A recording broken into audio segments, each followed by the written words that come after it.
go.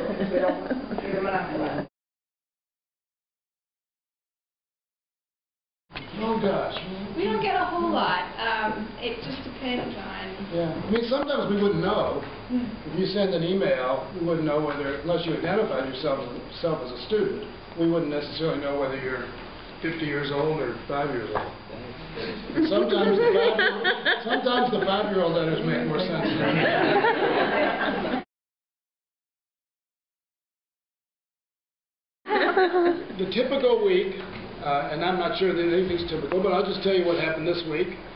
I flew here on Monday. No, Tuesday. It was Tuesday this week. I flew here Tuesday morning, and it's now Thursday. I've got an apartment here, so I stay here. Tomorrow afternoon, once we finish voting, which will be sometime between 12 and 2 probably, I'll fly home and spend the weekend at home, then I'll come back here Monday. And that's kind of the way it works every week.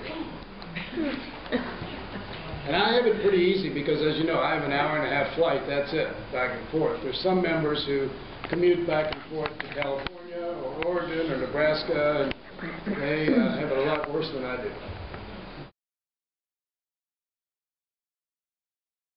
Well, my perspective is that I absolutely love the fact that people feel strongly enough about the direction of the country that they're willing to make that kind of a commitment to actually live outside for that period of time. I think there are probably a lot of things going on there,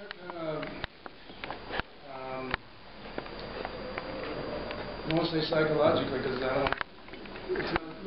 I think there are a lot of emotions being expressed there, and I think there is a widespread frustration among the occupiers that the system is not fair, the system's kind of rigged in favor of the wealthiest people in the country. Money has too much of an influence in politics, and the average person doesn't get a fair shake. And so I don't think it's really necessarily specific to Wall Street or to banks or even to big corporations. I just think there's a lot of dissatisfaction with the system, and the notion that the average American is not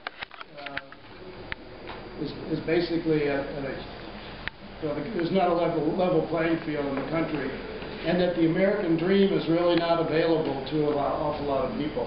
So I'm totally sympathetic with those emotions, and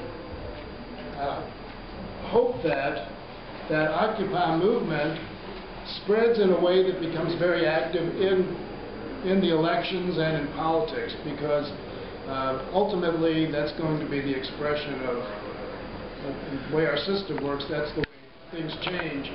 And our system is so kind of stuck in the mud that we need citizens to pull us out of the mud and push us.